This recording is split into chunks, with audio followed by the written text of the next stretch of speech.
สาวพาย A8 ตอนนี้พร้อมที่จะไลฟ์แล้วนะคะ ก็เปิดอยู่นะคะ ตอนนี้เราอยู่กับพี่อู๋นะคะเพจหุ้นชิวๆค่ะและเราอยู่กันที่มหาวิทยาลัยค่ะมหิดลศาลายาค่ะและ6ทีมสุดท้ายนะคะสำหรับโครงการเดี๋ยวให้พี่อู๋และน้องๆแนะนำโครงการค่ะได้ครับก็เดี๋ยวพี่พูดก่อนแล้วกันเนาะก็คือตอนนี้เราอยู่ที่มหิดลศาลายานะครับคณะอินเตอร์หรือที่เรียกกันว่า MUIC วันนี้ก็ดีใจมากครับเพราะว่าเป็นศิษย์เก่าที่นี่แล้วก็ได้มาฟังน้องๆเกี่ยวกับว่าเขาจะพิชหุ้นให้เราฟังเนี่ยก็ตื่นเต้นนะอยากฟังน้องๆว่าฝีมือน้องๆจะเป็นยังไงอะไรอย่างเงี้ยแล้วก็ยินดีมากๆที่ว่ามีส่วนร่วมที่ทำให้โครงการนี้เกิดขึ้นนะครับแล้วก็ต้องขอบคุณทางพายนะครับโดยเฉพาะพี่เนทที่มาช่วยสนับสนุนน้องๆในโอกาสนี้ครับทางหลักทรัพย์พายทีม A8 ของเรานะคะก็ยินดีที่จะสนับสนุนนะคะโครงการของมหาวิทยาลัยต่างๆค่ะเรื่องให้ความรู้เรื่องการลงทุนนะคะรวมถึงการสนับสนุนกิจกรรมดีๆแบบนี้ค่ะและนี่คือ6ทีมสุดท้ายแล้วนะคะขนลุกมากพูดแล้วก็ขนลุกแต่วันนี้การพรีเซนต์ของเราจะใช้ภาษาอังกฤษด้วยนะคะเพราะน้องๆที่นี่เป็นภาคอินเตอร์ใช่ครับเดี๋ยวฝากมาร์คครับช่วยแนะนำตัวแล้วก็ช่วยเล่าให้ฟังเกี่ยวกับกิจกรรมของวันนี้หน่อยครับผมสวัสดีครับผมชื่อมาร์คนะครับเป็น Vice President ของ Investment Club มหิดลนานาชาติครับทั้งคู่เลยก็วันนี้เป็นวันสุดท้ายในการ pitching final pitching session ของ MUIC Stock Pitch นะครับก็ในวันนี้ก็จะมี6ทีมสุดท้ายที่เข้ามา pitch มี3บริษัทที่ได้เข้ารอบ6ทีมสุดท้ายครับหลังจากที่ผ่านการคัดรอบมาประมาณ1เดือนกว่าเลยครับแล้วก็ได้ทีม6ทีมสุดท้ายนี้มาครับก็ขอบคุณพายมากๆนะครับที่มาเป็นสปอนเซอร์สำหรับงานหลักวันนี้แล้วก็ทางพี่อู๋ด้วยที่ช่วยติดต่อคอนแทคให้งานนี้ได้เกิดขึ้นในวันนี้ศิษย์เก่าดีเด่นของเราคนนี้เลยนะคะขอบคุณมากเอาละค่ะเดี๋ยวเรานำทุกท่านเข้าสู่พิธีการนะคะเดี๋ยวจะมีน้องๆนักศึกษาด้านหน้าไลฟ์สดของเรานะคะก็จะไลฟ์ให้ดูทั้งตลอดงานเลยนะคะน้องๆทุกท่านและคณะกรรมการนะคะวันนี้ทางเราขออนุญาต PDPA นะคะการถ่ายทอดวิดีโอวันนี้นะคะจะขอบันทึกภาพด้วยนะคะเอาละค่ะเดี๋ยวไปชมกันเลยค่ะMy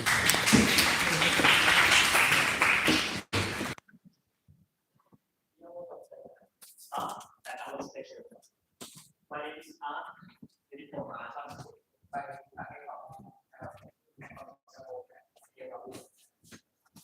President of this club, and today we are going to be the MC of this event. First of all, welcome to South Final presentation. On behalf of our club, congratulations to all 6 teams who have made it this far. You have earned your spot in the final round where the brightest idea, best teamwork, and sharpest analysis will shine. Today, I will compete for the total prize pool of 10,000 baht. Just a quick reminder, the winner team will take home 5,000 baht. Second place receive 3,000 baht, and third place will be awarded 2,000 baht. Now, let me briefly explain how today's competition will run. Each team will have 50 minutes to present their pitch, followed by 10 minutes Q&A session with our judges who will offer valuable feedback, and that means each team will have 25 minutes on stage. All clear? Before we move to the team presentation, I would like to take a moment to thank Thai Security, our main sponsor for today's event. Their generous support has made this competition and our 10,000 baht prize pool possible. Now, it's my pleasure to introduce our panel of judges. Many of them represent Thai Security, and they bring years of experience and insight that will be valuable to select our winner. Please join me in welcoming Mr. Thanawish Bunchowong, Vice President at Thai Security.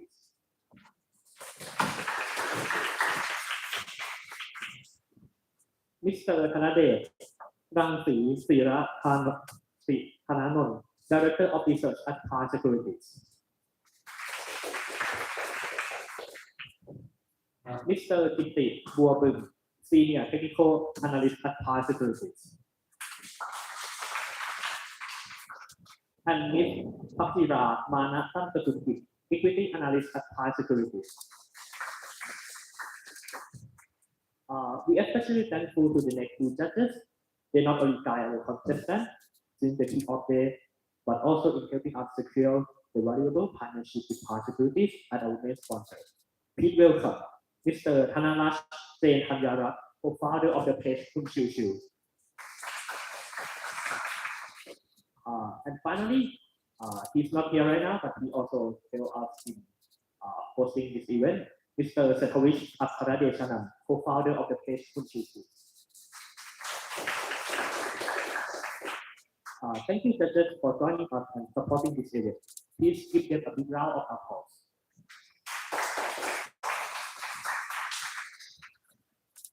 And so here is the evaluation criteria of this year. Firstly, the company and industry overview, which raised 20%. Next, the investment thesis. You have to evaluate the qualitative and quantitative, and this one also raised 20%. The third one is the evaluation.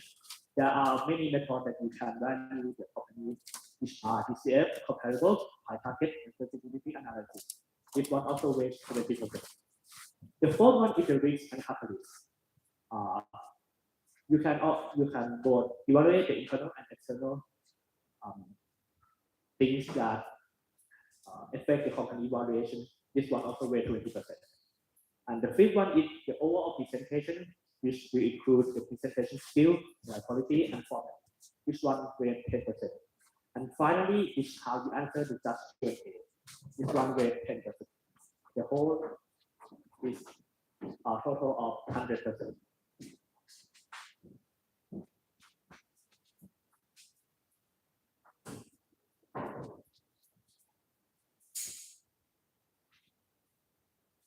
And now we will start the final pitch event.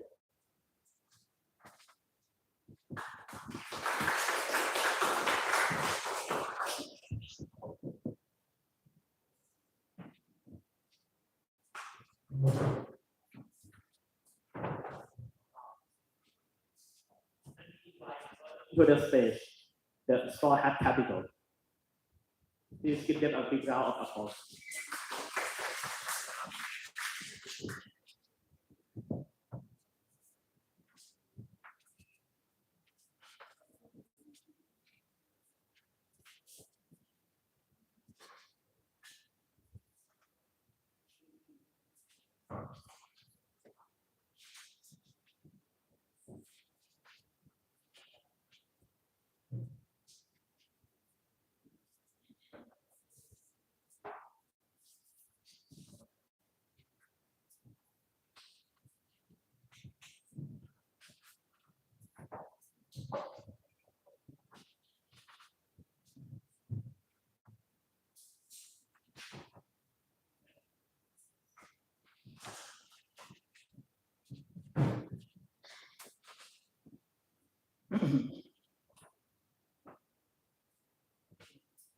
So good afternoon, ladies and gentlemen, and to distinguished judge.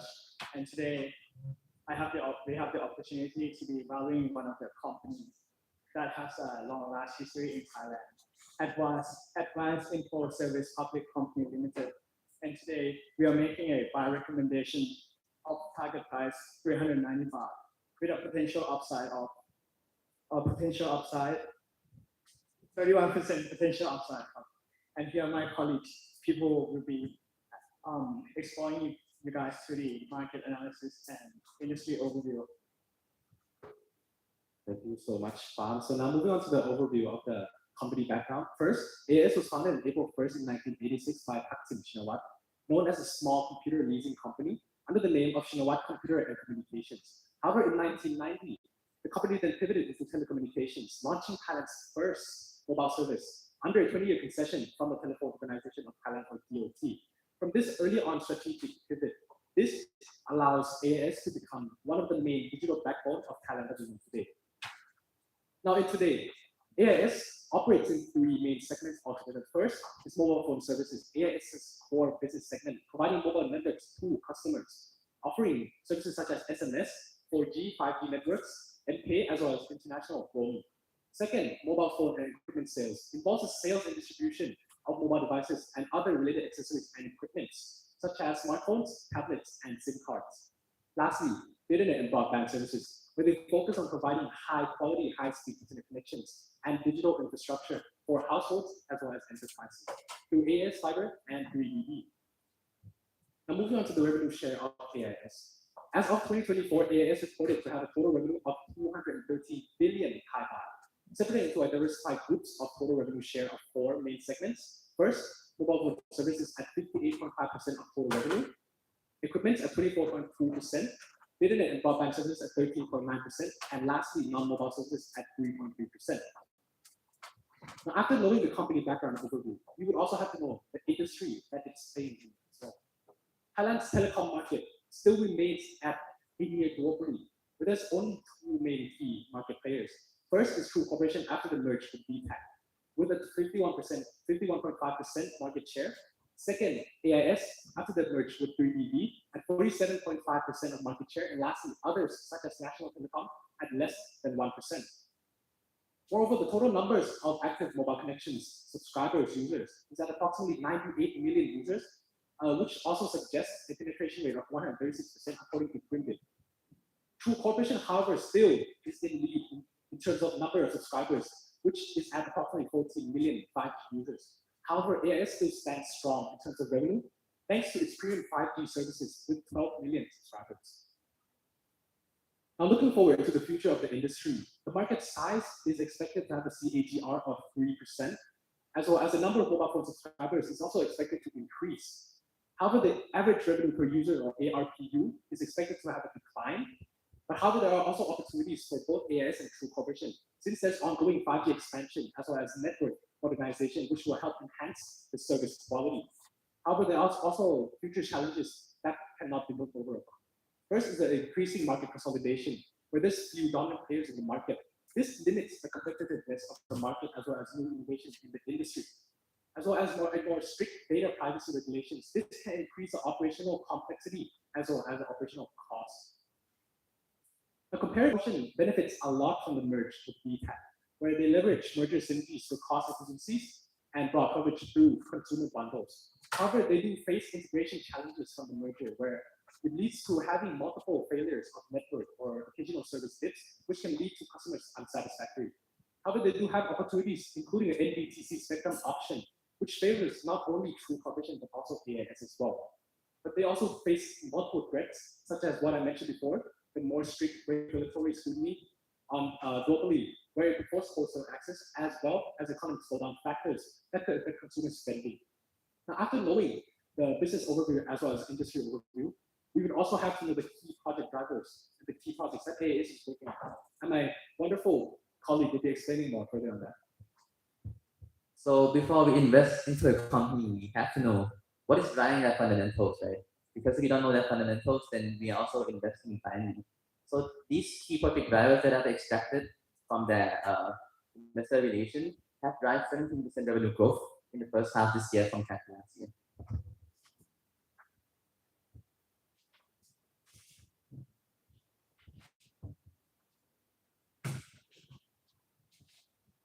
So number one, what they mentioned is 5G ecosystem leverages its 12 million users by providing premium services and good quality network, and this has been drive their average revenue per user and customer satisfaction.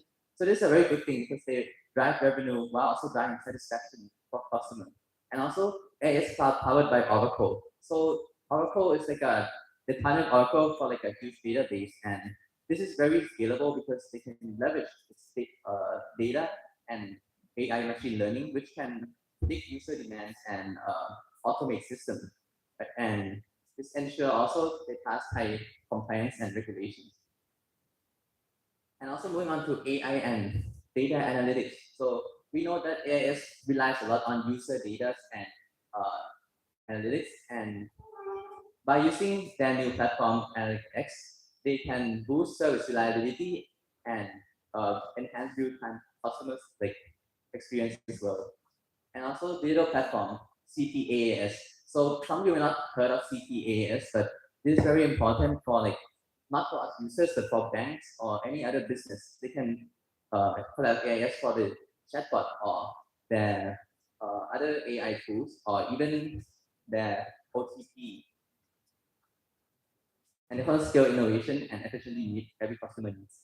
And moving on to the next, so industry transformation.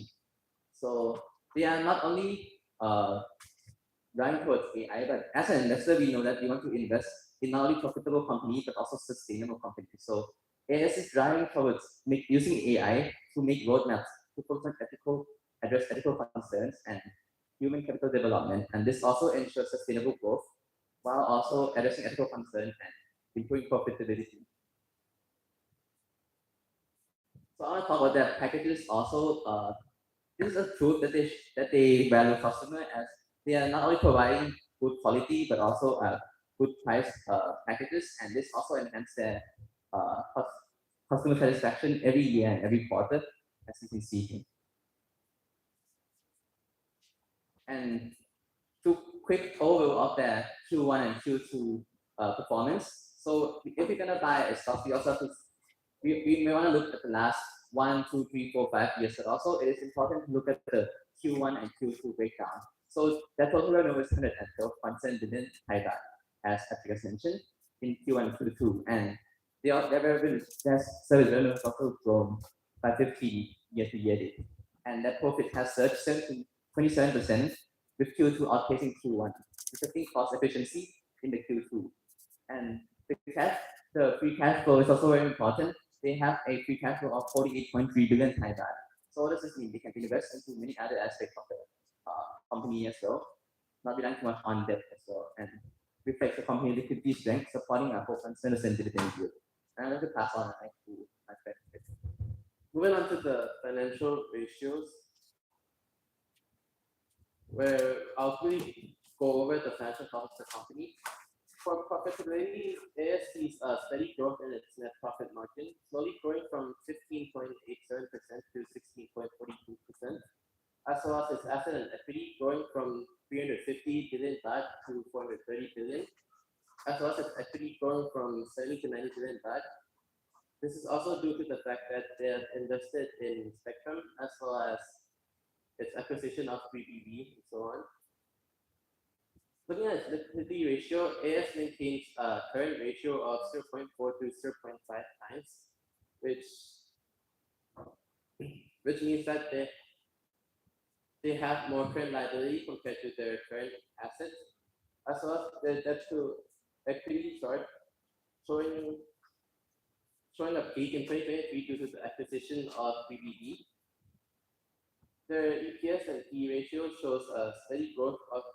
The EPS shows a steady growth from 9.23 to nearly 11.8 baht, showing a good synergy between AS itself and 3BB, as well as they maintaining their PE ratio around 21 to 26 times, showing a good confidence from the investors. The next is the risk that they may face. Internally, they might face risks such as the integration of 3BB after it is still a new acquisition, as well as expanding to more rural areas.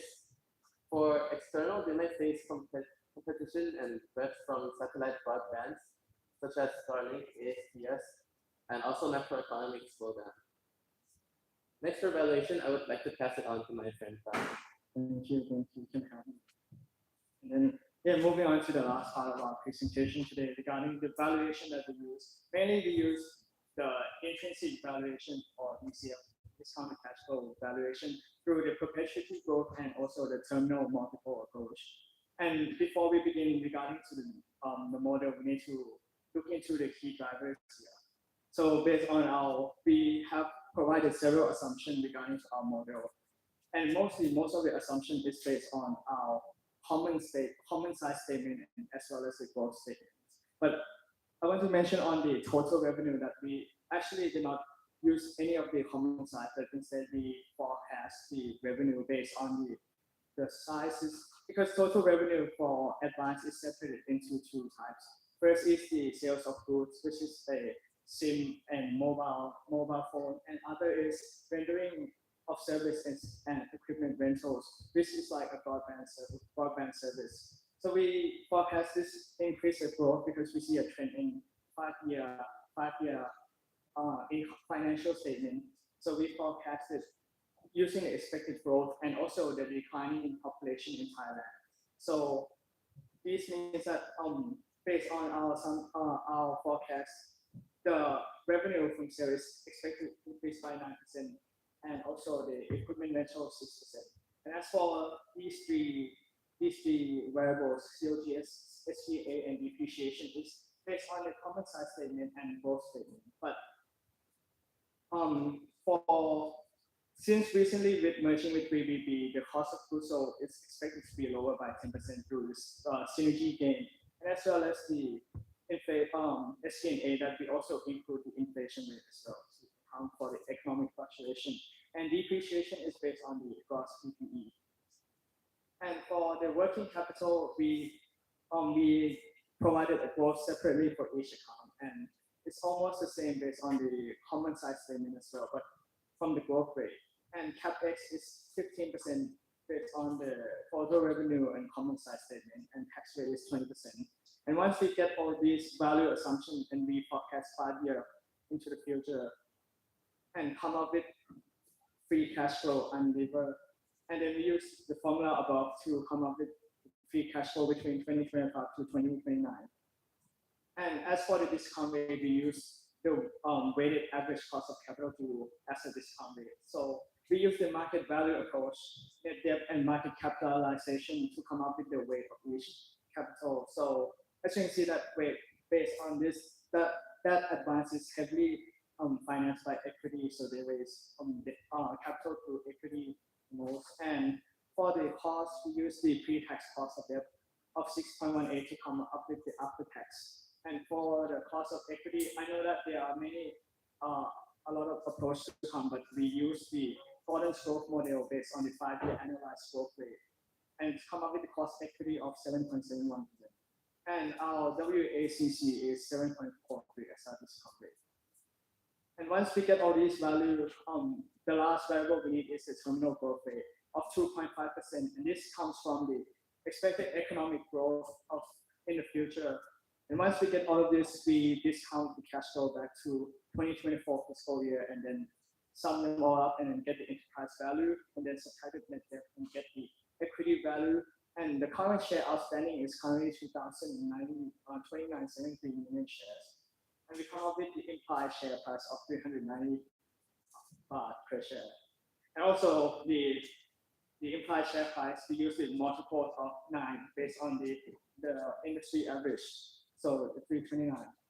And for the sensitivity analysis, we want to see the changes in the price as well as changes in the stock price and the multiple WACC and terminal growth rates.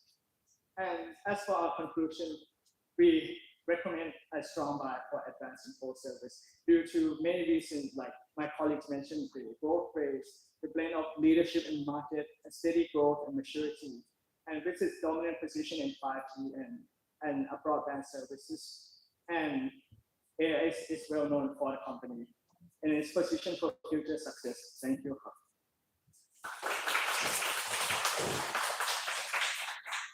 Okay, thank you for good one for Hand Capital. So for your presenting, now it's time for judge to Q&A session for 10 minutes. Start now. Hello. Okay. I'll start first. Do you think Taiwan's got slow in tourism? Do you think they have an impact to advance future revenue? Can you please repeat the question again? Okay. As you know that the business of advance, they gain revenue from number of people that use 4G and 5G. My question is that Thailand got hit by the global economy and less people come to Taiwan, meaning lower tourism. Do you think they have an impact to advance future revenue?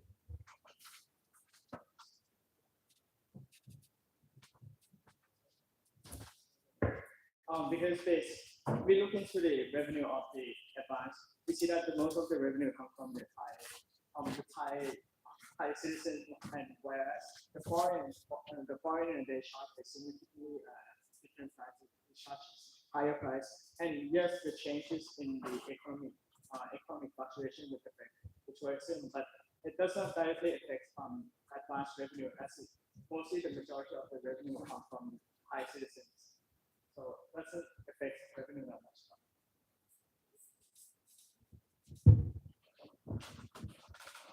For the continue from the last question, I quite curious, like what you are behind your assumption that you say your growth forecasting is about 5%, right? Or how many percent again?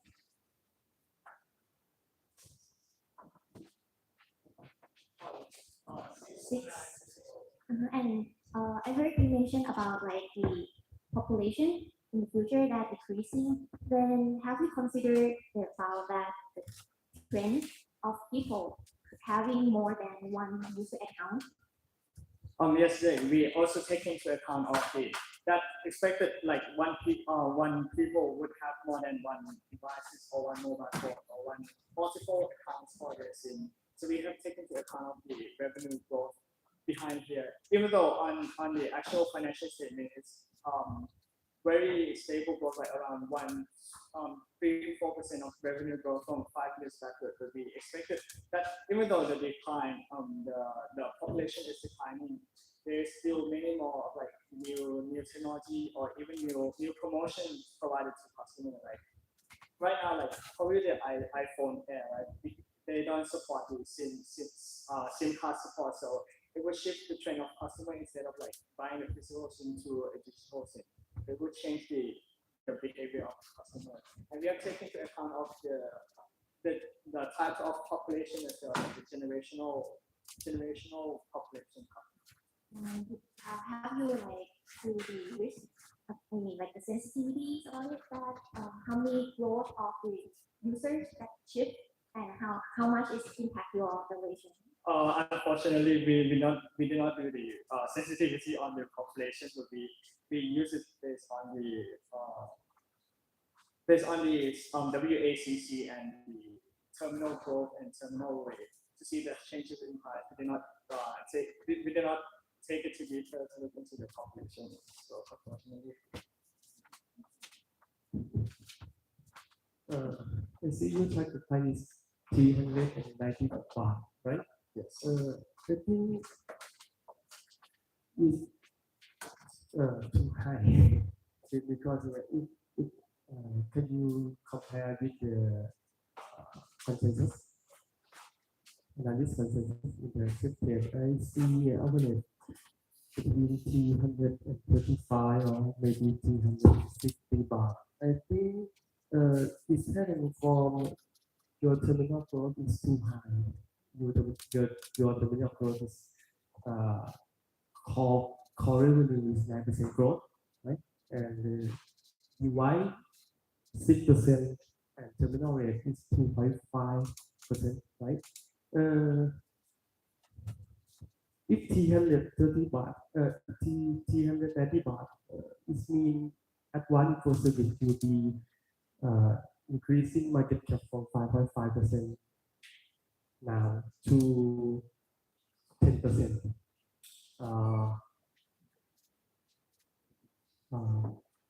If you reduce revenue growth, it will be more realistic target time.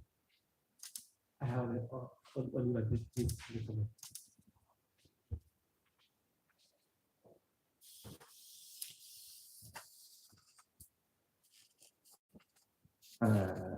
What is the key risk for this industry to change?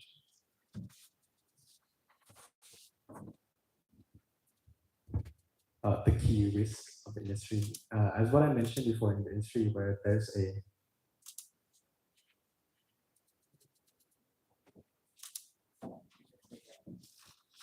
a market consolidation risk, where it's a duopoly where there's mainly only 2 market players in the market.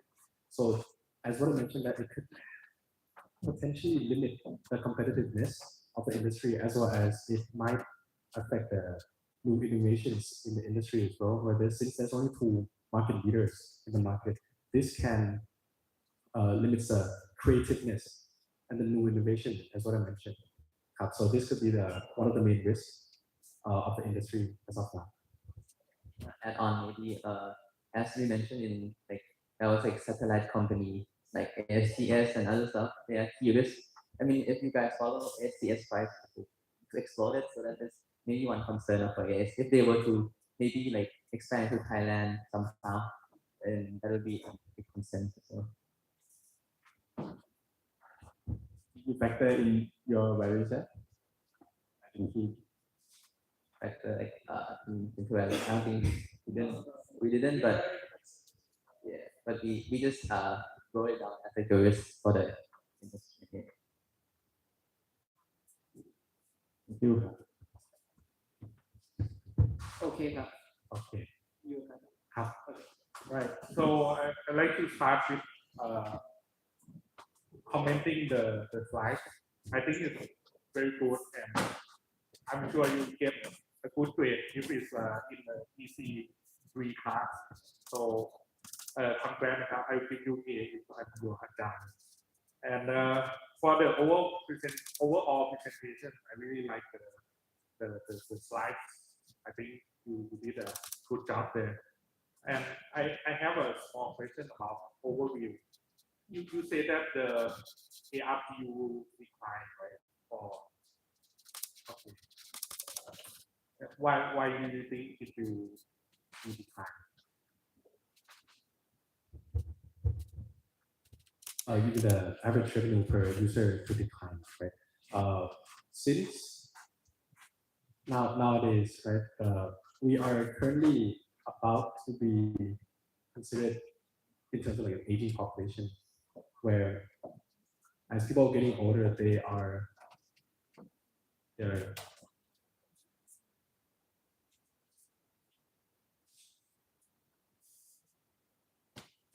so it is expected according to Intensify, saying that the ARPU will reduce from 208 baht to 189 baht. So the main reason of this could potentially be because of the aging population, where people nowadays are getting older and they are having less source of income. So this could potentially lead to a decrease in average revenue per user. Do you agree with that?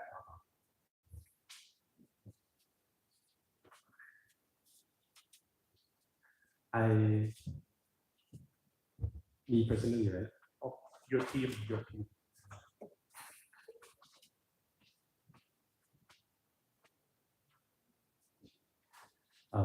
We potentially did not really agree with the source, since we do believe that people in Thailand, we tend to have multiple devices as of nowadays. It's very common for us to have more than one phone, such as their phones, tablets, iPhones, iPad, MacBook, something like that. So we don't really think that it will decline as much as what the source has said. Okay. I know you didn't ask, but I want you to say. I think I don't agree answer, because now instead of oligopoly, it becomes duopoly, right? So the competition is reduced, and I read somewhere, I think it's SCB, they say that reducing the competition will likely increasing the average revenue per user. And I think that also say impliedly in your valuation, right? You say that there will be increased revenue for 9%. And another good thing I like about this scheme is that they use DCF for this company to do valuation. I think you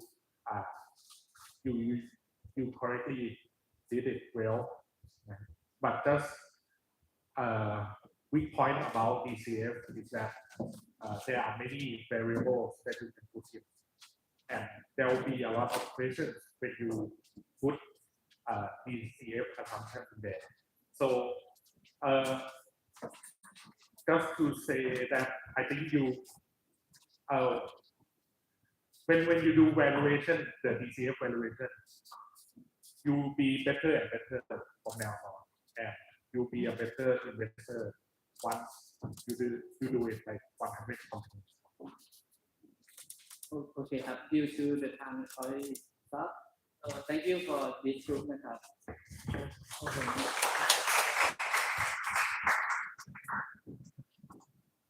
Okay, thank you for group one. Next coming up is group two, Beauty Wonder. So please come up on the stage.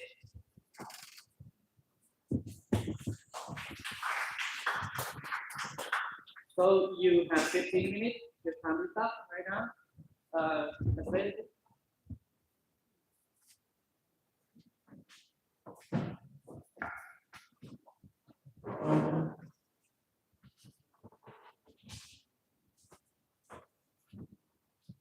Okay, your time is starting right now. Okay. Good afternoon, ladies and gentlemen. We are from Beauty Wonder team. And have you ever wondered if Thailand could become like the leader in Asian medical tourism?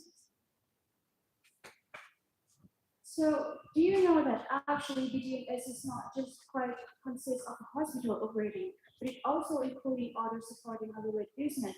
Even though the hospital operation is generate quite a large revenue, we still have a supporting business with medical or healthcare service or like pharmaceutical.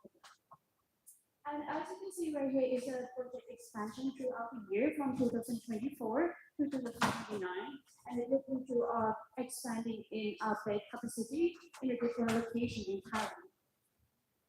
And here are the projects that plan to be launching in 2030, which is called BDMS Silver Winners in Resident. The goal is to tap into a growing senior wellness market, position BDMS as a leader in the healthcare sectors. And obviously, the target customer is going to be the silver age group, the health conscious consumer, not just a Thai patient, but also a foreigner.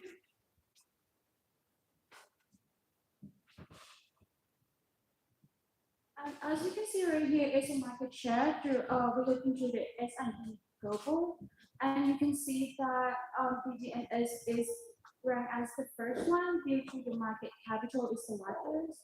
And we also made it more clear by categories like the market size and scale, and also the international focus and the range of service. You can see that BDMS here have quite a very large amount of hospital group with like a different business section, as I mentioned previously, and which is the largest market capital compared to BH and BCH.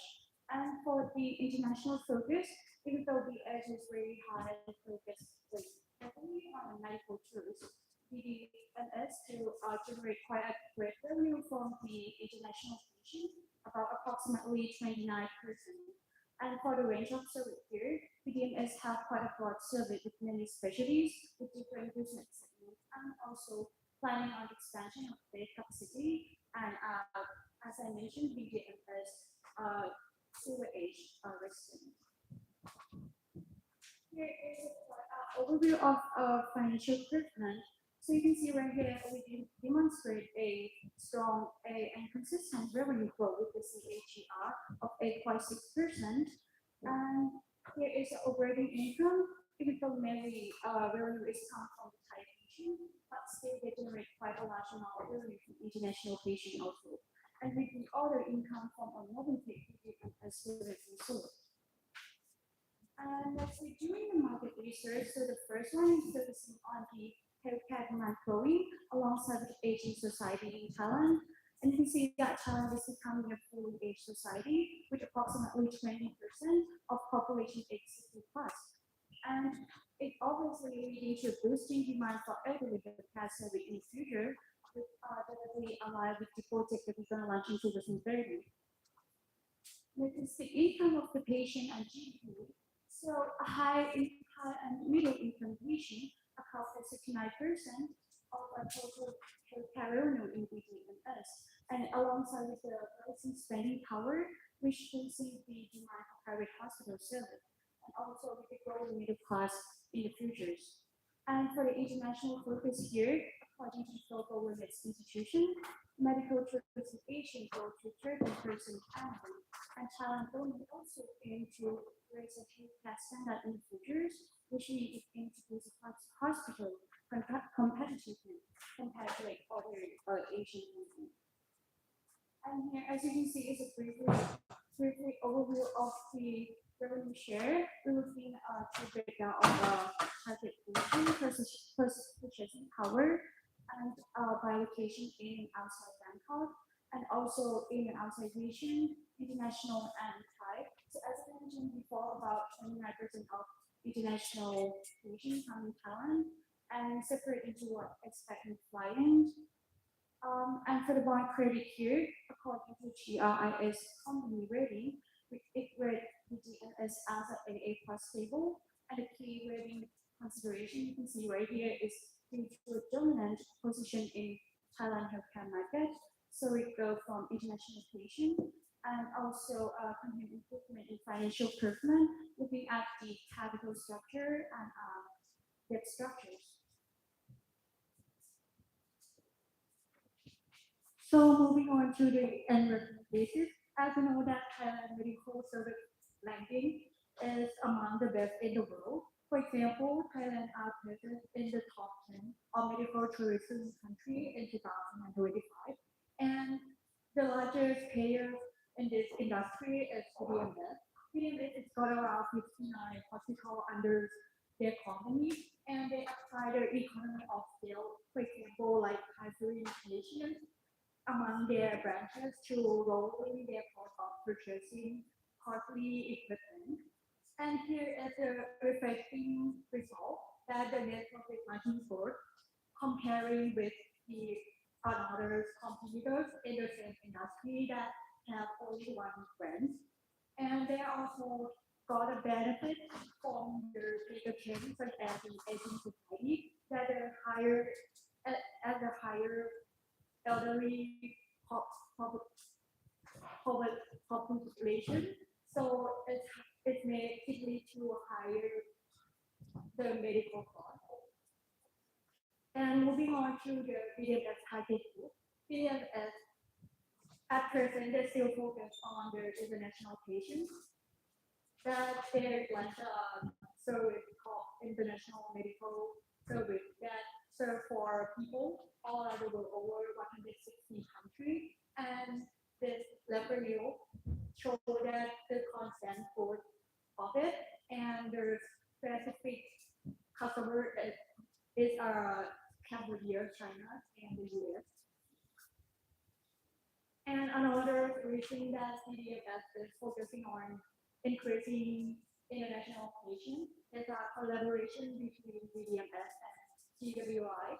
So they set the goal to make Thailand become a global wellness destination, and they expect to expand their CAGR to be around 7 to 10%, leading by the wellness tourism. And here is the future project goal. For the first one, it's a bed capacity expansion by 2027. They focus on country areas.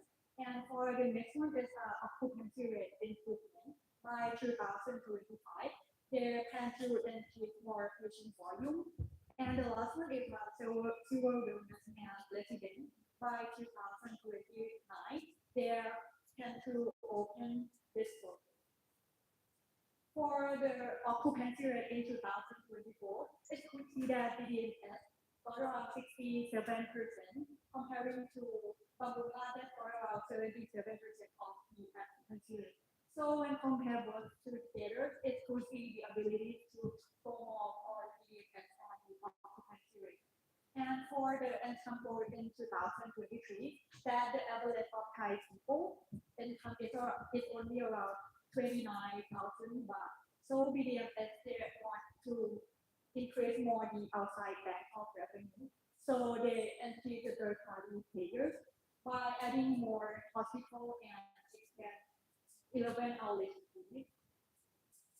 For the BDMS silver wellness and resident, they focus on the two group of people. The first one is aging society. As you can see on the chart that the proportion of the silver is around 20%.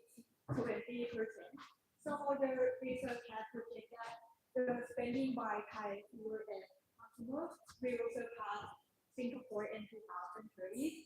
And also for the health conscious consumers, that increased to 12.9 million. And the key group is young adult and elderly. Moving on to the valuation part.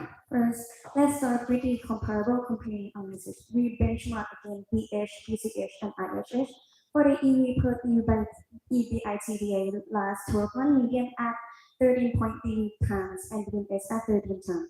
For the PE Last 12 month median at 20.4 times and BDMs as 19.57 times. And for the forward multiple, BDMs is still at a slight discount to peer, indicating that the market underappreciates the future earning recovery. Many multiples suggest that BDMs is fairly valued today, but is positioned for relating as categorized payout. For the BDMs trade slightly below peer multiple despite stronger fundamental, indicating the modest undervaluation and potential upside with growth driver payout. Next is the relative valuation. If you take a look at the chart on the right hand side, you see the implied price versus current price, which the current price is in the midline dot at 20.2 baht as of 10 October, and implied valuation is at around 20.9 to 24.7 per share, which is around 3% to 22% upside. For the EV/EBITDA multiple show that BDMs is trading bottom in line with peer, but has the upsides on the forward estimate. And the PE multiple, BDMs trades slightly below mean, indicating relative undervaluation. Relative valuation is supportive of a buy recommendation. Next is the discounted capital valuation for the forecast consumption, forecast assumption. Revenue growth we forecast at around 11 to 12%, and EBITDA margin stabilize at 23 to 24%. CapEx and net working capital assumed as a percentage of the revenue based on the historical average, and the free cash flow turn positive and go from around 8.5 billion in 2025 forecast to the 14.6 billion in 2029. The present value of the free cash flow is discount at the weighted average cost of capital at 6.44%. The WACC of 6.44% using beta at 0.69, refilled at 2.09%, and the market risk premium at 6.46%. The cost of equity at 6.54%, and the cost of debt after tax at 3.30%. We use two methods to find the implied price. With the first one is the perpetual growth method. The implied equity value at around 323 billion and implied price at around 20.35 baht per share. And another method is the exit multiple method. The implied equity value at around 486 billion and implied price at around 30.57 baht per share. This range of valuation outcome downside the prediction under the probability case and significant upside under the exit multiple method, which reinforce the buy case when combined with the relative valuation. We also did the sensitivity analysis to scenario tests. The first one is the exit multiple method, ranging from 12 times to 14.5 times, and the perpetual growth method at 1.5 times to 3.5 times. And we found that at the weighted average cost of capital, in the base case, exit multiple at 13.3 times, implied price at around 30.5, and the growth of 2.5% implied price at around 20.4 baht. The sensitivity shows that the valuation is highly reliant on the WACC assumption. So the lower WACC and higher growth lead to the upside potential at above 30 baht per share. And the higher WACC and lower growth compress valuation toward 14 to 19 baht per share. BDMs valuation is resilient under base case, but show the downside with its macro environment versions such as the higher rate or lower growth, but we still supported to buy case under the most reasonable assumption. Lastly is the valuation summary. The relative valuation is implied price as around 20.9 to 24.67, and the discounted cash for perpetuity growth at around 20.35, and the exit multiple at around 30.57. The sensitivity analysis range from 19 to 31, which the current price at 20.2, target price range at around 24 to 30, and the upside potential at around 20% to 50%, which we recommend to buy. Next is the risk assessment. As you can see, we do a scale like a probability scale, an impact scale, and rank from like low to high, and both over there is risk rating. So for the first risk part, competitor risk. So due to like a growing demand like healthcare centers alongside with the aging society, so that led to increasing in the number of competitors, especially IHH healthcare from Malaysia, which is quite a large healthcare segment. So we rank it as a high risk. And for the second point, R2, we have internationalization risk, which due to like a regulation change or like geopolitical or economic risk, which we rank as a severe risk. For the third league is a low income area outside Bangkok. So for this league, it could limit the lower income people and could affect them to shift to other providers.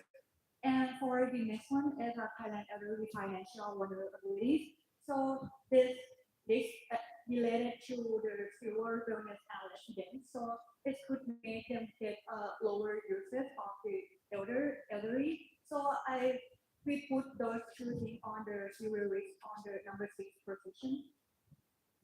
And next is reporting care before collecting fee risk, which is the medium risk, and it may create a delay in payment and also higher credit risk, which BDMs trying to mitigate this problem by liquid deposit and monitoring expense during the treatment, and also have the debt management committee. And lastly is the currency volatility risk, which is the medium risk, and a stronger Thai baht could worsen the BDMs competitiveness and in medical tourism and also reduce the transit revenue, which BDM is trying to mitigate this risk by balance the both domestic and foreign patient. And that's all for presentation. Thank you so much for listening. Okay, thank you to baby wonder. So next one is a Q&A session for the judge. So I want to ask about like, as we know that nowadays we have PM 2.5 more and more every year, and especially in the north, and also the border conflict between like neighbor countries, and also the safety concern on the tourism industry.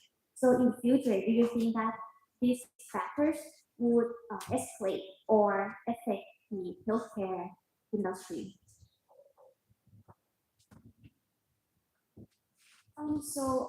Obviously, as you mentioned, a PM.5 rate, and because of the political issue unstable with the neighbor country, obviously it's going to have quite a large effect because in the Cambodia is one of the, I think it's ranked as a first one in the top of generated revenue from international patients. So they have top 5, which Cambodia is the first one, and then China and then others.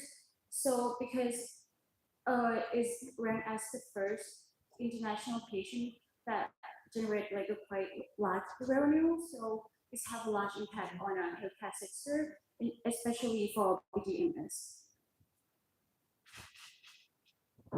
And do you think this will affect like the silver wellness, like as the senior destination for many foreigners to come? Yes, obviously this the project that launching in 2030 is not just target the Thai patient, right? It's also target like a international patient. So as I said earlier, that international patient is being generate about 29% of the revenue. So even though it's not like the major, but it's also quite a large amount of revenue.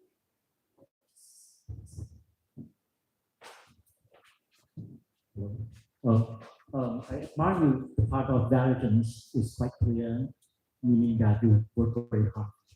But one thing I want to know is that you pitch. Tell me why I should buy the stock, not just the valuation is cheap or expensive. Why qualitative I should buy the stock? So as under investment basis, here all of that is the support of the reason why they need to buy, like the abilities of them that got like the higher rate of aging society.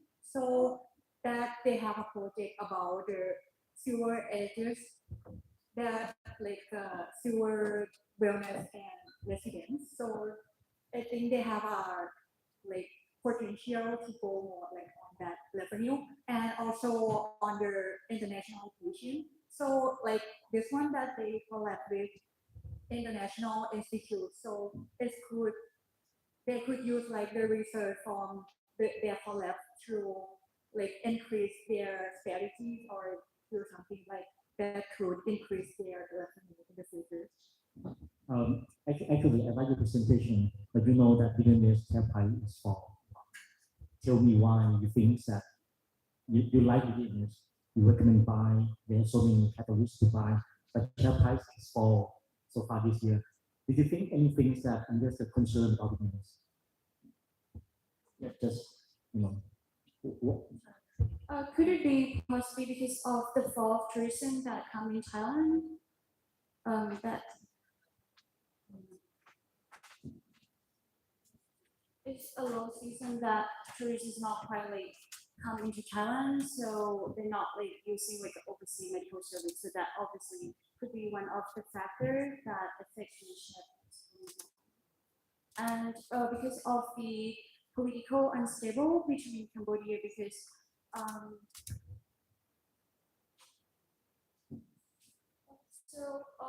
actually the BMS is actually and working with the Cambodian, so they actually have healthcare centers in Cambodia also. Yeah. So that could be one of the factors right now.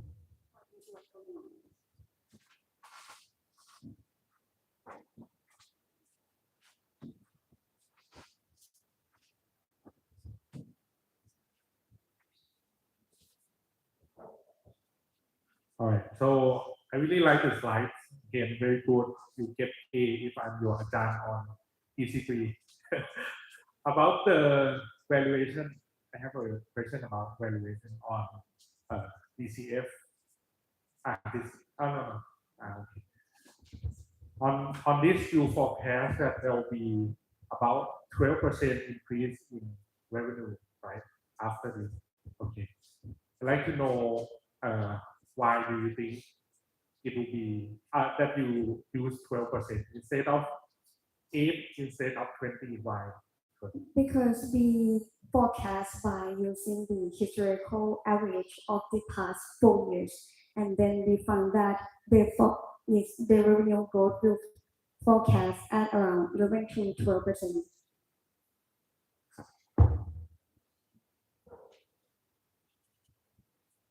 Why the historical to repeat itself in the next 4 years? I mean, for example, if in 2025 I will use at 2020 to 2024, and for the 2026 I will use at 2021 to 2025.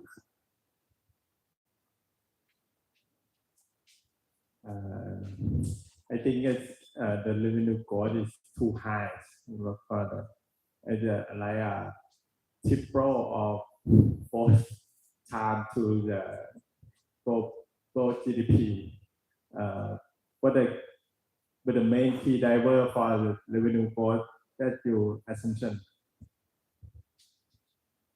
Or you factor in the lab historical 4 years. It does represent because you use the DCF or EV.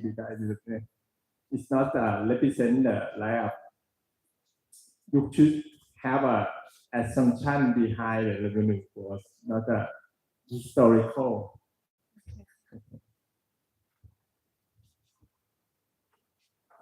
I want to add about the revenue growth factors because I know that maybe in the historical data is quite high because they keep increasing and they grow like inorganic as well, like buying more hospitals that already existing in many cities. But the question is, in the future, will they be able to do that? Keep continuing growth as the buying new hospital.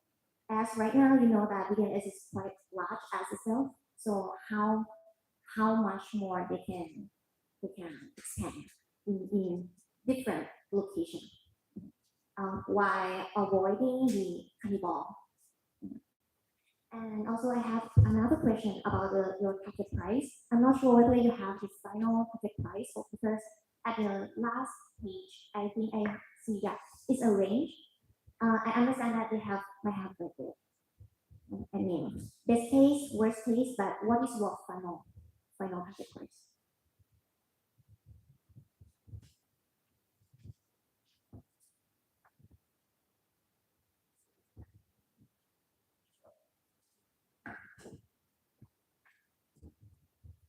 I think it's the final target price will be at 28.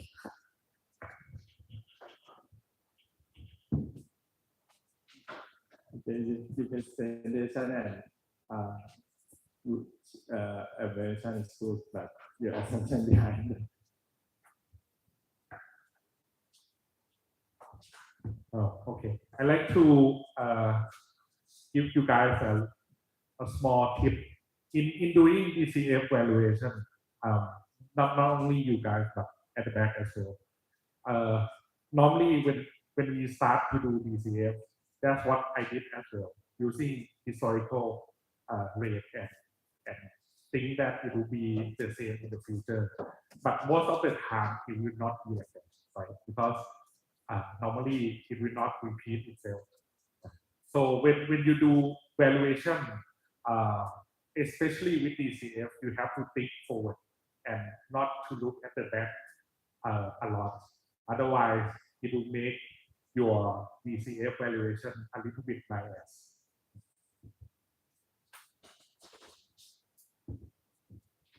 Okay, okay. Thank you for Josh for this Q&A session. So thank you, Group 2. And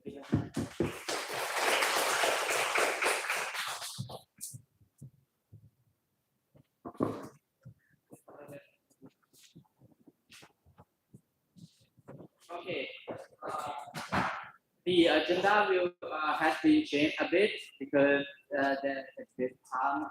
So we will take a break on after Group 3 presenting, like 5-minute break. So after Group 3 presenting. So now let's invite from Group 3 coding team for presenting. Please come up, Group 3 coding.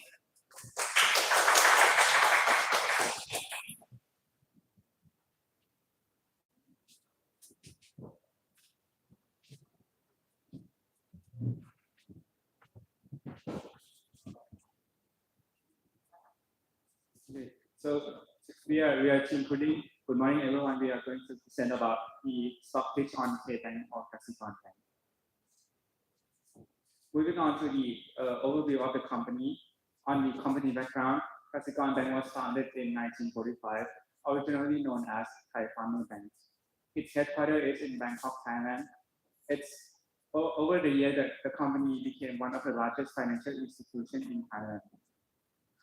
KBank has the branch network over 800 branches across Thailand, along with the 14 overseas offices and more than 9,000 ATMs across Thailand. The company is growing very fast, and it became very accessible for the customer in Thailand and overseas.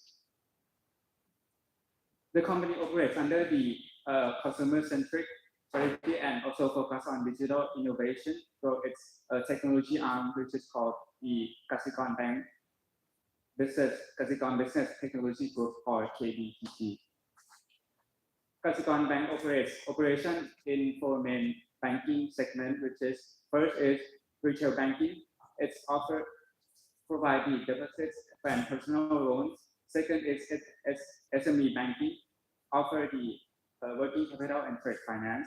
Third is corporate banking. The key services is project finance and the treasury. And lastly is other services such as K assets, K leasing, and others. The K Bank also focuses on the fund management, wealth management, and others.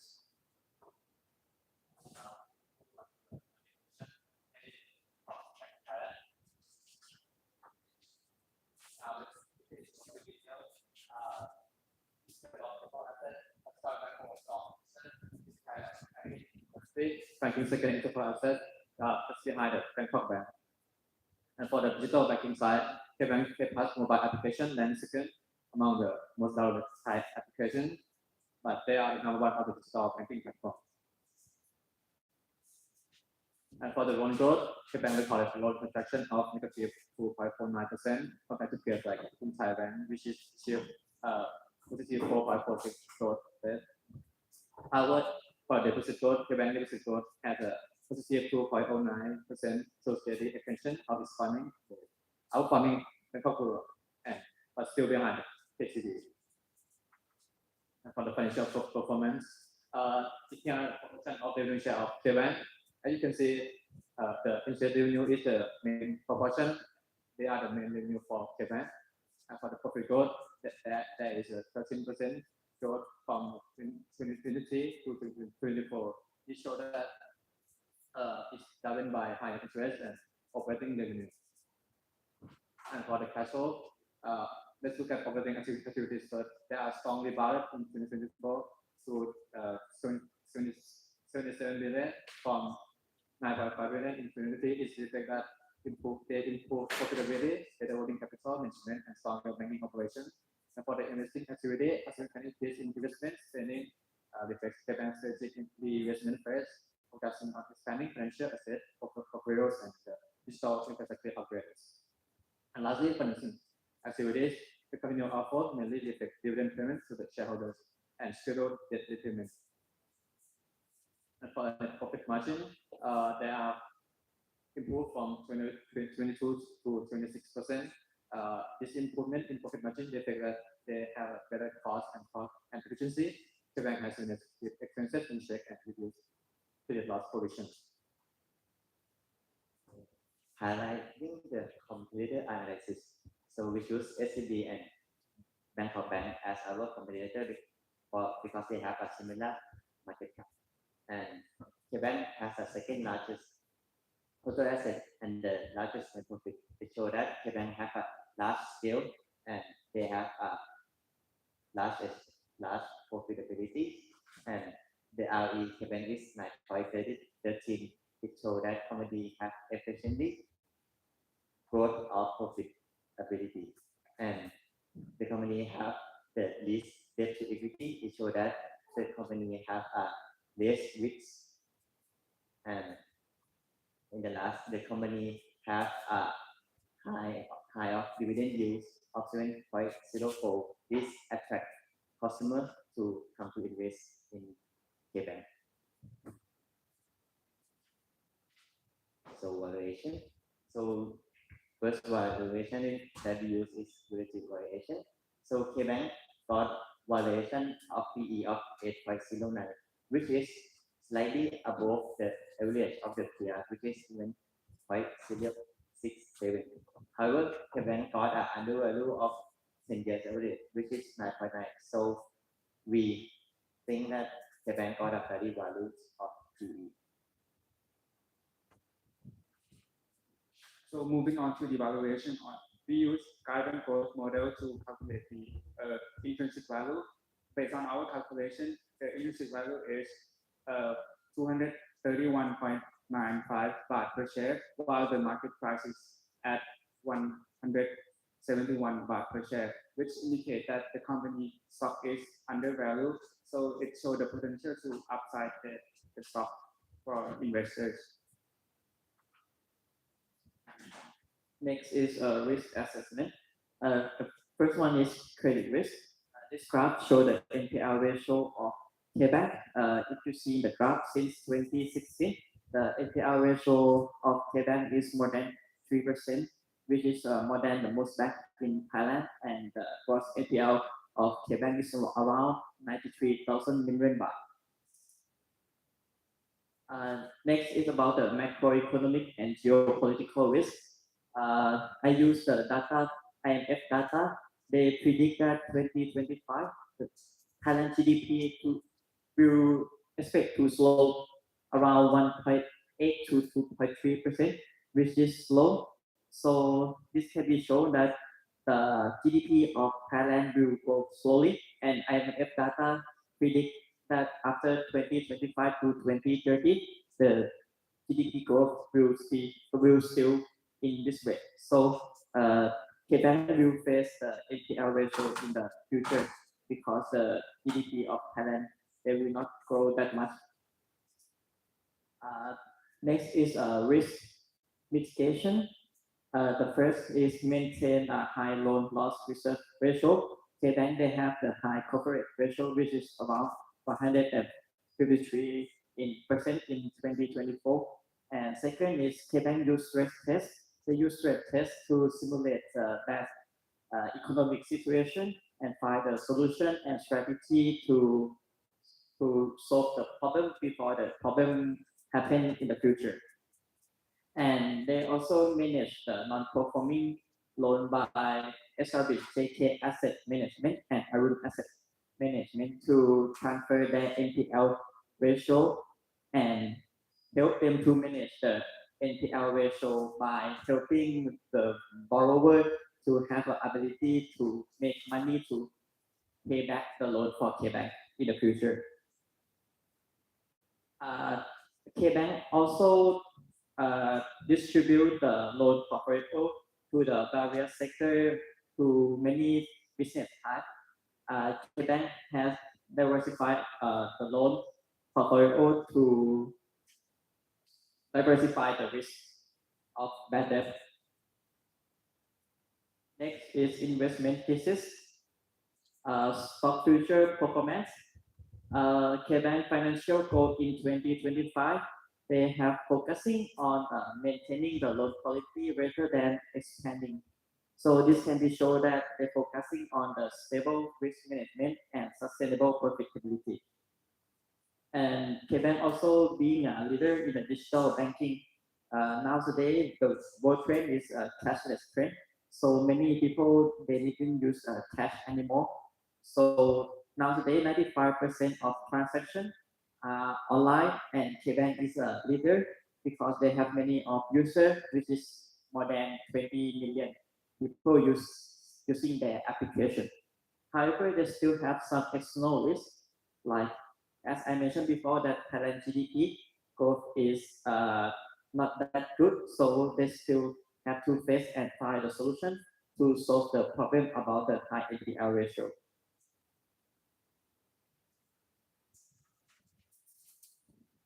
So Thailand in the previous, as we have mentioned before, rising in non-performing loans means that the customer are struggling repaying loans. This could create a negatively impact in asset quality and credit risk. And the net interest margin, which is an important part in the bank industry, is being squeezed by higher funding costs. And in a positive side, KBank leads in the new innovation technologies. The application like DK and Kuntalk attract a new customer segment, especially a younger generation who come to invest in our bank. And the KBank, they want to lead in sustainability growth. KBank, they aims for net zero emission in its operation by 2030.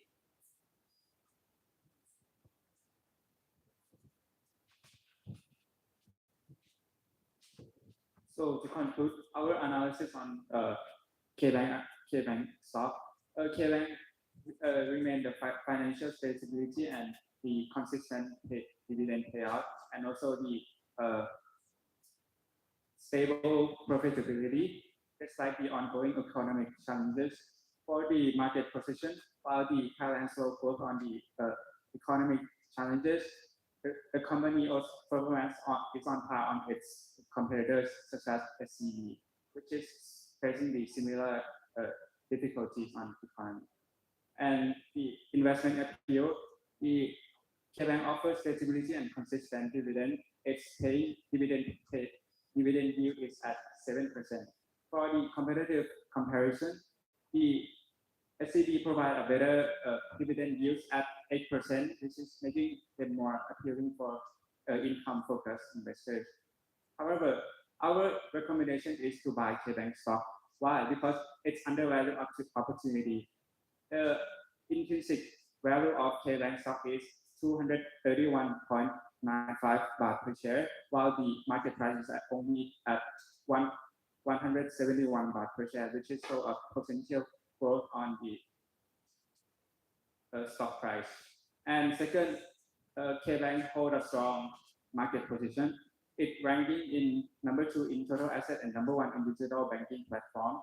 Third is it hold a solid financial performance with the profit margin improving from 22% to 26%. Fourth is K-Bank has a strategic growth driver, including the expansion to ASEAN, which indicate that the company can generate more revenue in the future. And finally, the company do an excellent job on the risk management because they have a high coverage ratio of 153% and proactive in NPL resolution. So if you are looking for a good stock to buy, don't forget K-Bank. Thank you.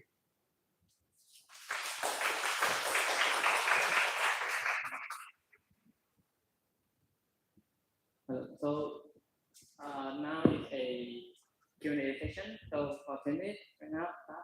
Okay. When you pitch stock, tell me earning growth for K-Bank and how can you come up with that idea? Earning growth, net profit growth.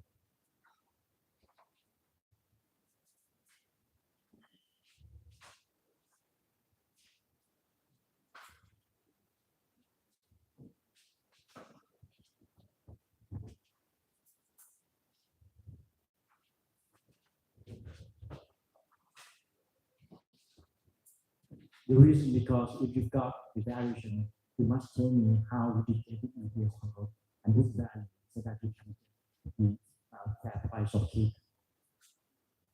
For its profit growth, right? Yeah, net profit growth. Because that will come up to your EPS growth, book value and valuation. For its profit growth, I correct by using 51 billion, subtract by 45 billion and divide by 45 billion. To get 13% revenue growth.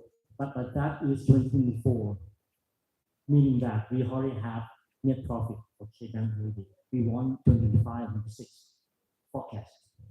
Right or wrong doesn't matter. But what matters is the way, the process that you get the number. Otherwise, you will not get the valuation. Understand my point? Because now we are October 2025. What investor want is forecasting for the total net profit for 25 or probably 26 so that we will get the valuations and then the recommendation.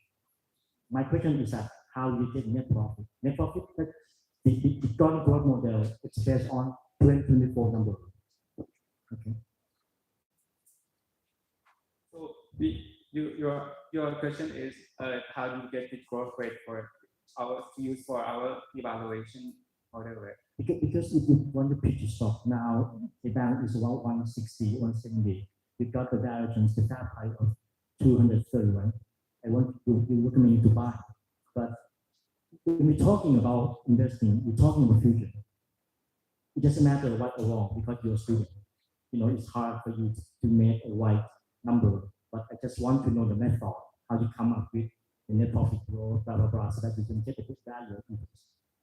In the future we estimate the growth rate by we use the current growth model, which is we use the dividend divided by rate and minus by growth. So we use this method because the dividend of K-Bank is very stable. So we use this model and it's can indicate that the company is very stable on dividend payout and it's also support the sustained growth. So this model will very suitable for calculation for valuation. Another thing is that back in 10 years, K-Bank provide loans to SME. SME have problem because the economy is slowing down, exports bad. K-Bank changed their strategy to grow more corporate lending from SME lending. Just give me the idea, do you think this is a good idea for KBank to change strategy from lending a lot from SME to corporate? I think that it is a good idea from changing from SME to corporate because nowadays the company grow to one of the largest financial institutions in Thailand. So I think it is the right decision because nowadays corporate business is more stable and bigger than the SME. So they would have the financial stability and can attract more investor and customer. I have one recommend to your group and another group. Your target price should be on big price. Limiting security 241.95 should be called 232.00. Okay. And I have one question about what do you think if Thai Central Bank of Thailand cut interest rate maybe 25 basis points here? What impact to your assessment revenue and profitability?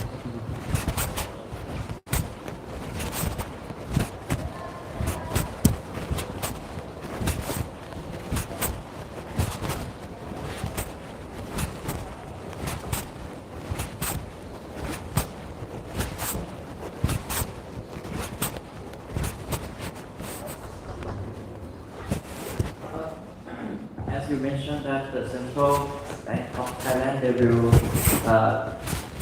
what they're gonna do if they decrease the rate, right? Decrease the level at 35 basis points. Decrease. Okay. It will have effect to KBank 100%, but I'm pretty sure that they already have the stress test that if they have to simulate the bad economy or some economy situation, and I'm pretty sure that they simulate the situation that the Central Bank of Thailand have decreased the rate, and I'm pretty sure that they already have the solution in the future if that happens in the future. But I didn't put it in the slide yet. That what they're gonna do. But I'm pretty sure that they have a solution in the future.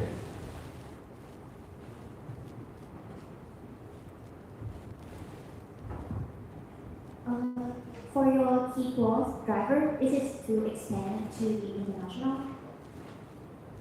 Is it the sole factor of the driver?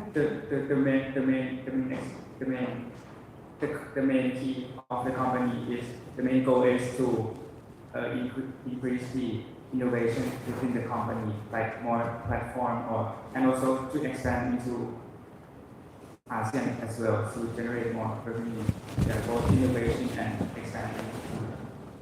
In your assumption, do you think that which is like more significant to the growth in the future, and also for the expansion to the international like ASEAN, what makes it different from its peers? Okay, to answer the first question is that I think the most significant goal is to enhance the innovation in the company, like such as the platform of the business, such as Kun Thong, which is very popular among the users in Thailand, and also the bank BK, which is to spread loans. Yeah, because the innovation is very like the KBank is popular in Thailand, so it is more significant to do more innovation in Thailand. So, and the second question, can you repeat? What's make the expansion to the ASEAN or international?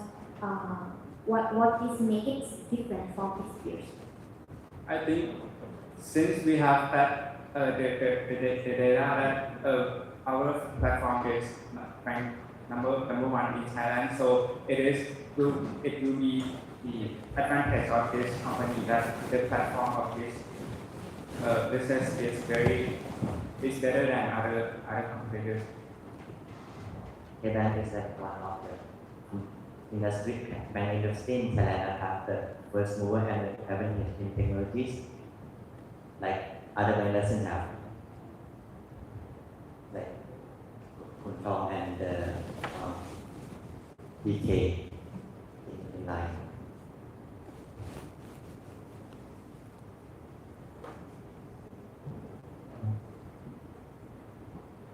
Okay, this is my point. If you want to understand business, you have to know that how do they make money, so that you understand the growth, the catalyst, and risk. About valuations, normally bank do this. You know why? Because bank have to set aside provision, and provisions depends on APR and depends on regulations profile. So we don't use PE for bank because it's going to make very volatile. We use type bank. So the other things that you want to understand is to the energy goal and probably try to understand business model, come up with how they can make money, what cost them to not achieve the target. The other things for you guys to understand is go to the website, read the presentations, read the final target, that you understand what for K-banks to do, so that you understand the growth. Not just only you think what happened, but what become thing and what will be achieved. That's what. Okay?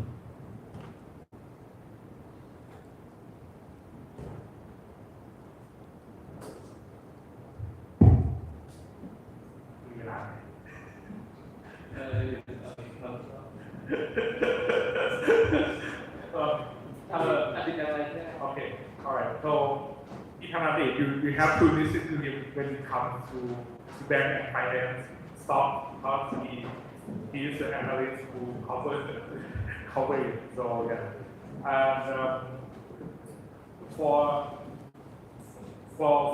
this presentation, if I have one little suggestion for you guys, if you want to study bank stock as well, I think you must look at K-Bank as one of the big banks that you can invest. So try to compare it with other three competitors, which are BBL, SCB, and KTB, right? So if you want to choose this one of the four banks, which one will you choose? I think when you invest in bank, these are kind of questions that will come up. Anything you want to say a little bit? I think from my point of view, I think the competitive landscape and not sure that your model is impacted by the new competitor, right? Like virtual bank, and as we see that we have three virtual banks that's coming next few years. So we need to add this point in the presentation of the model, and I think we will do that. Thank you for putting tea.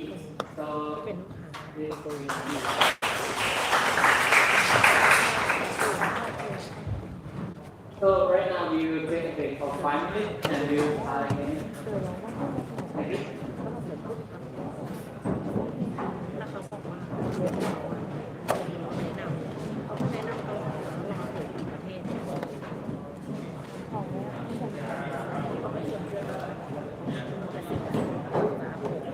มันไม่ให้นะมันไม่ให้เพิ่มยอดแบบอันนี้ไม่ให้ดีกันมันยากที่จะโดนอันนี้ก็โดนยากไม่ใช่จะซื้อกันง่ายๆเลยเป็นไงล่ะก็ถ่ายรูปพี่ธนาเดช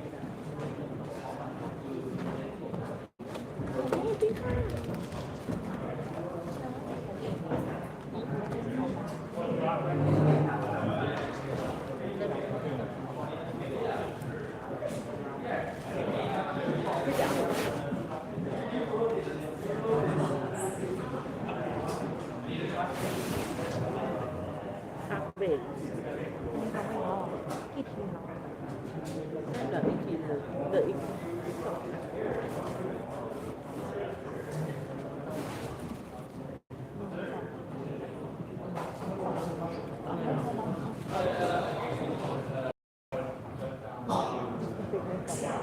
หยุดบ้านต้องไปหยุดบ้านไม่หรอกปล่อยไปถึงมันกดยากมากพยายามผ่านไอแท็บไม่ลงไม่ลงไอแท็บนี่มันซัมซุงนะพอดีเป๊ะไม่ต้องกดให้เราเสร็จไอแท็บที่มันขึ้นมา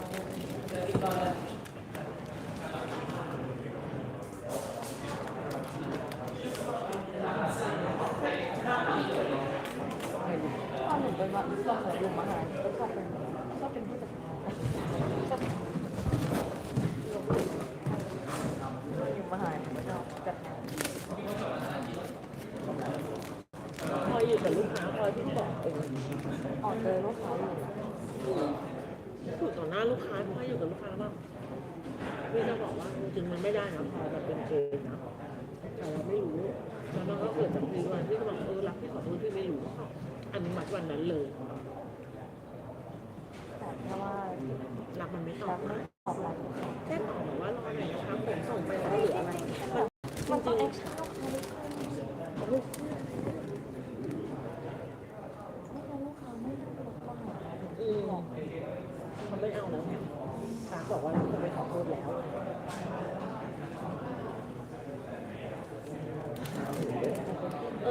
ระบบออราเคิลพี่จำไม่ได้ว่าปามต้องขอเลขใหม่ใช่ปะต้องโทรถามว่าเขาสามารถแบบให้ยูเซอร์เลยได้ไหมตอนจับเขามาเป็นบรรดาเขาขอใหม่หรือเขายังไงมันใช้ต่อกันได้เลยมันใช้ต่อกันหนูจำไม่ว่าถ้าเขายูเซอร์หัวตังเขาให้ใช้รหัสเดิมที่เขียนไปแล้วอ่ะให้ใช้รหัสต่อกันคือไหนวะลืมเราไม่รู้อยู่แล้วมันขึ้นเลยที่เขาจดกันไว้อะ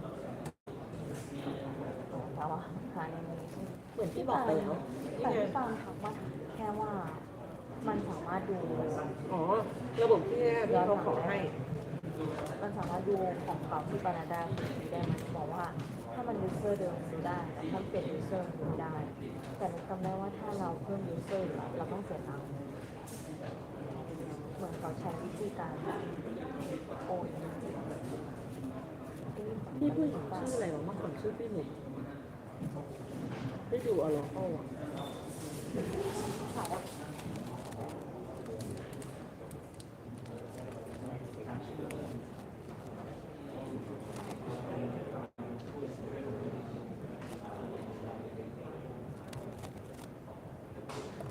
เราโฆษณาได้ไหม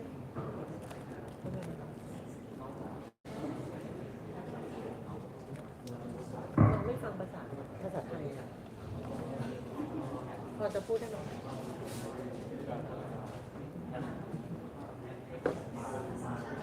ตอนพูดได้ไหมบ้าง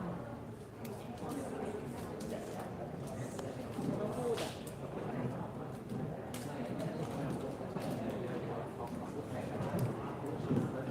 แต่ลูกค้าเน็ตมายังเจอแล้วครับเดี๋ยวจะมาพี่ไปคุยกับเขาข้างล่างเจอข้างล่างเดี๋ยวเขามาอีกรอบใช่ไหมชื่อภูมิมั้ยเขาจำหน้าเราได้เขาเดินเข้ามาทักเลยเพราะว่าหนูอ่ะเจอเขาเป็นเดอร์ใช่ไหมแล้วเขารูปแบบประชาชนหนูนะเขาไปเซตติ้งต่อให้เขาซีล็อกที่โดน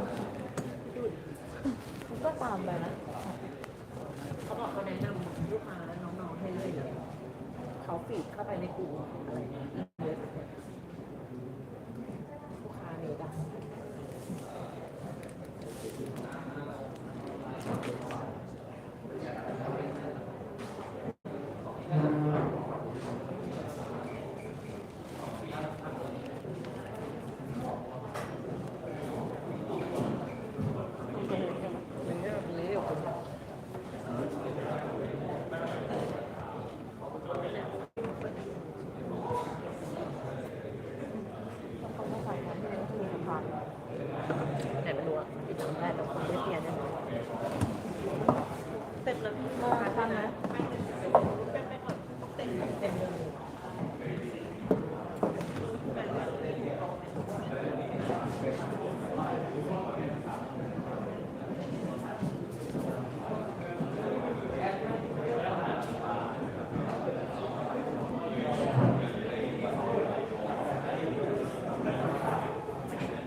Okay, welcome back again for the final presentation. For the group four, let's get a warm welcome for group four, John Consultant.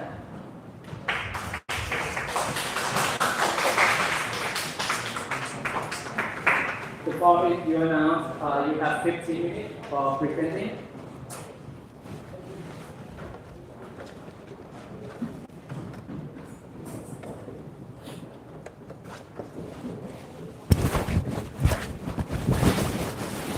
Okay, so good afternoon, everyone. We are Computer Consulting, and for the final topic today, we are presenting on BEMS, which is Bangkok Business Medical Service.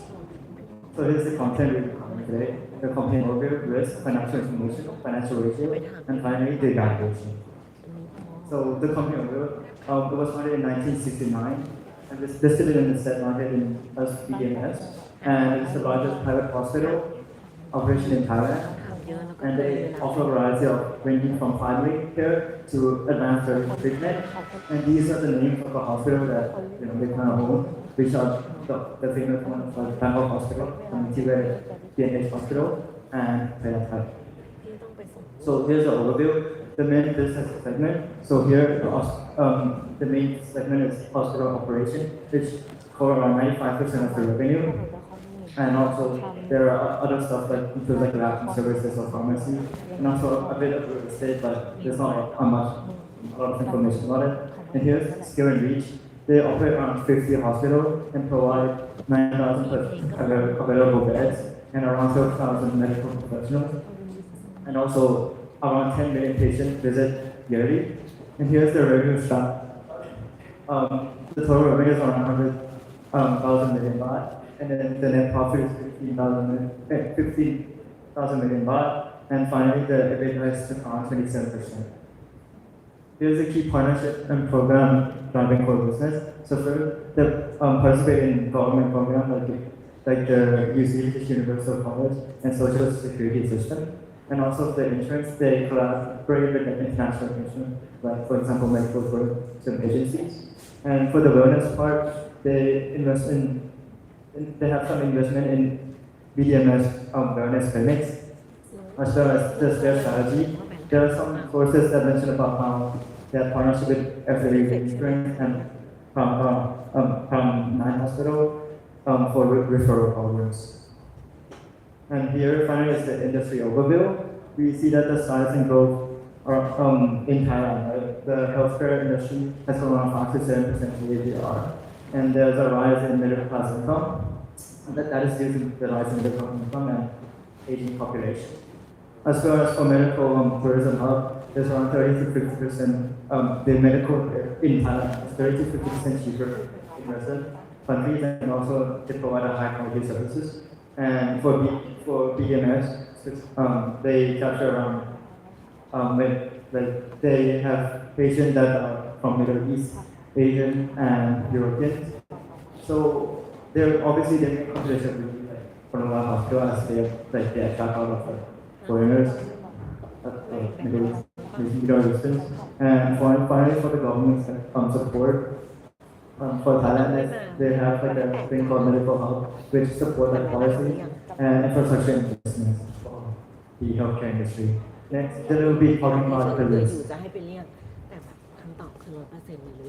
Okay, so when assessing the risk factors, you first take a look at the macroeconomic risk. First of all, since a large portion of their customer base is from international patients, tourism dependency is one of them. And so if there is anything that affects travel within the world, such as COVID-19, for example, or another major war, this could include and take away a large part of their revenue. Local demand, so the majority of Thai people do not have as much free spending income compared to tourists as well as the upper class. And this puts them at a demand for government hospitals preference, taking away a chunk of the revenue that could be from the population. Unfavorable interest rates, this could affect any capital investments that they might want to make, as well as making their bonds more expensive and reducing their capital gain, and as well as small currency fluctuations might weaken or make spending more expensive for international patients. For the operational risk, they have strong competition from other private hospitals such as Bangladesh, as well as the ASEAN region, taking away potential revenue from them. And as well as rising labor costs. Since globally, as well as within Thailand, there is a large shortage of doctors and nurses. This could increase wages for nurses, obviously increasing operational costs. And slow digital adoption, if they do not pivot towards telemedicine services, that's the opportunity cost for them not capitalizing on that revenue that could be there. As well as capital constraints within metropolitan areas that might not have enough land or space to further expand their institutions. Regulatory and political risks, if there are any licenses or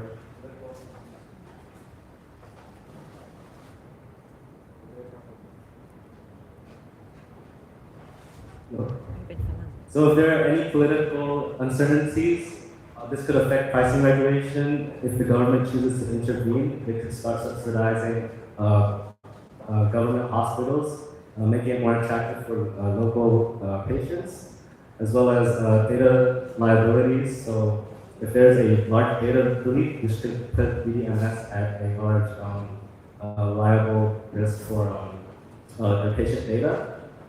And as well, so for the valuation and finance associated risk, currently they're trading at a higher PE ratio compared to Bangladesh, which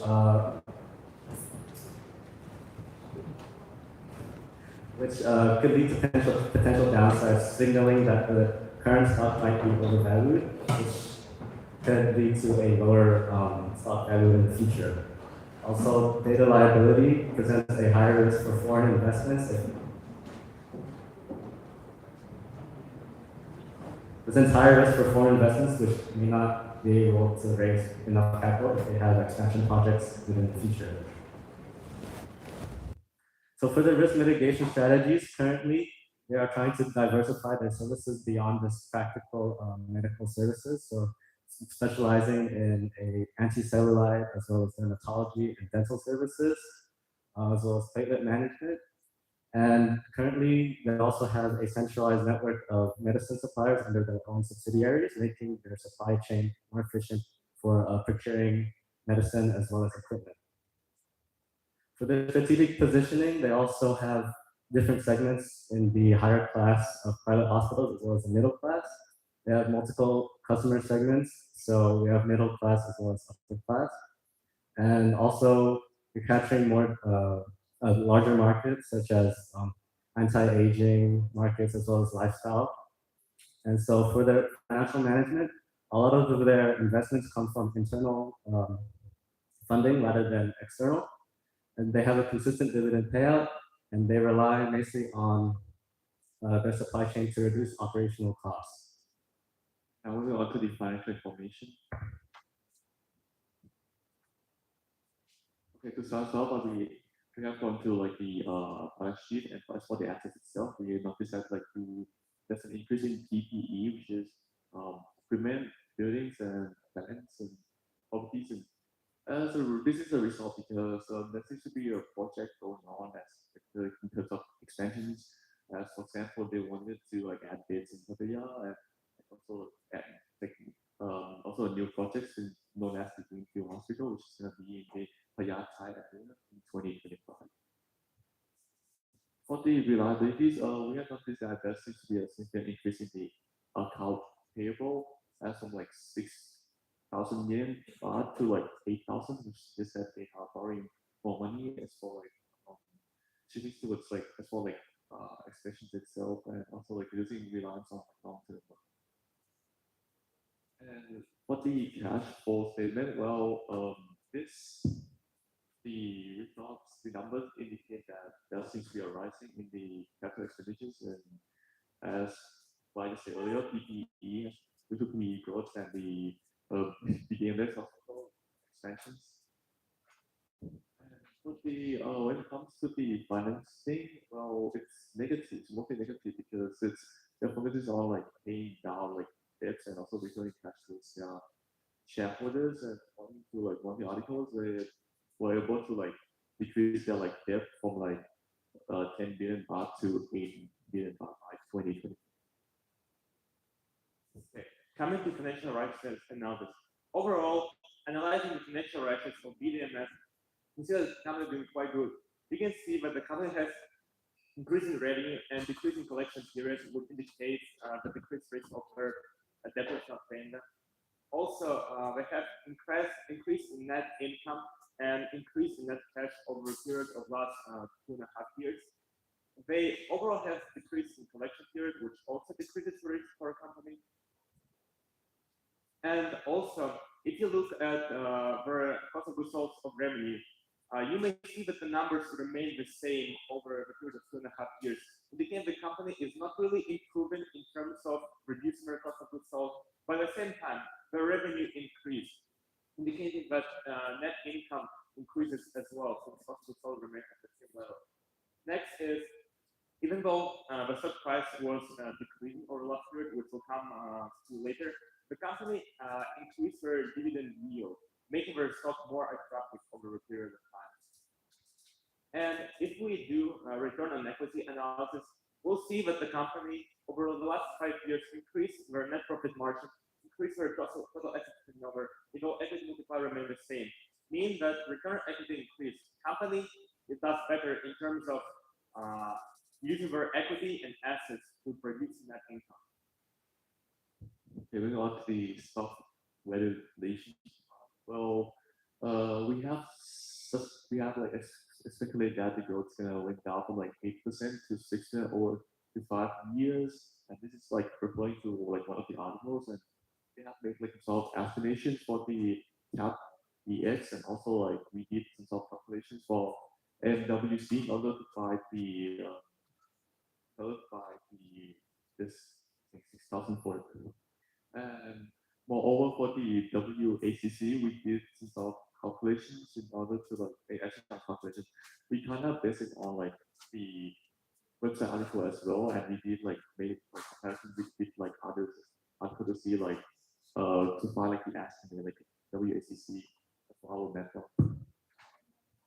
For DCF validation, well, we use this, which is Golden Gold model, and with this model, we were able to find out that for DCF price, it was 12.5 per share, which is significantly, I mean, it's actually much lower compared to the current price, which is, well, I mean, 20.1 baht at the moment. For the relative valuations, well, we found that the implied share price is 18.6 baht from our calculations, which we did find the EPS for 2024 for both the and also the EV and EVIP. Finishing regarding our ratios, overall, we could see here that that's quite good return on equity and return assets. Our debt to equity ratio remains relatively the same for stabilization as well as EBIT margin. The only problem what we indicate here is our current ratio. It decreased over last 3 years, and now it's less than 1. Because the company may face problems in terms of paying for recurrent liabilities for current assets. So yeah, that's basically what I said. And so basically, regarding everything we said about ratios, the company it's quite stable, it's growing. The only problem is with our current ratios. But before we come to the conclusion, we want to say 3 assumptions we made before. First, it wasn't specified if in assignment if we have stock yet or not. So for our group, we assume that holding means don't buy it yet, buy it later. So for now, we assume that we don't have BDMS stock. Next, it really depends on if you invest of how long period you want. If you want for 6 years, 1 year, 6, 7 years. If you do it for 100 years until your retirement, you would much rather invest in ETF, for example. So we assume we invest in 6 years. And next, we don't assume we have only one company, because regardless of how good and safe the invest is, it's just unreliable to invest in one company. So we assume we already have over 100 companies in portfolio, and we add BDMS to diversify our portfolio. So what our conclusion is? Our conclusion is that the stock right now is undervalued. The company does quite good, but the stock was decreasing over the last year. So what we suggest is that we wait a bit until there's some small recession or drop in stock market, and then as there is a fall, buy it. So basically what we say, the stock is undervalued, don't buy it yet, but wait a bit to buy it later on. And for closing remarks, even though we did our recommendation, we cannot claim for sure the stock will increase, because for macroeconomic factor which can change, and there may be something happening for us to patterns which we cannot know. Thank you. Okay, now moving on to the Q&A session for the judge for 10 minutes. Starting now.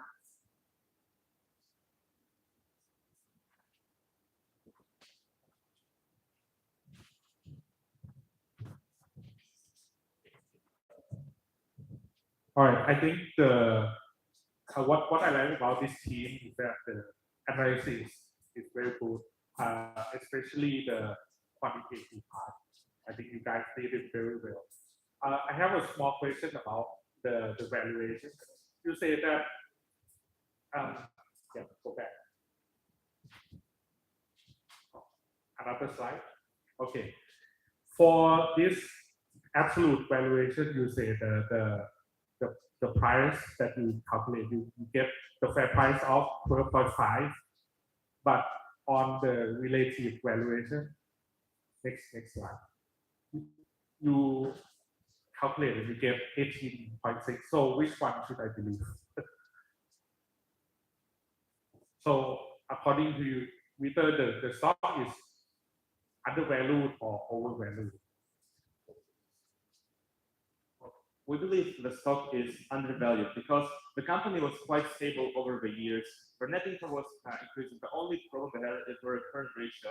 At the same time, the stock price was decreasing. So we think the company is undervalued because of how the investors perceive it. Okay, so for your team, what is your target price for this stock? Now the stock is trading about 20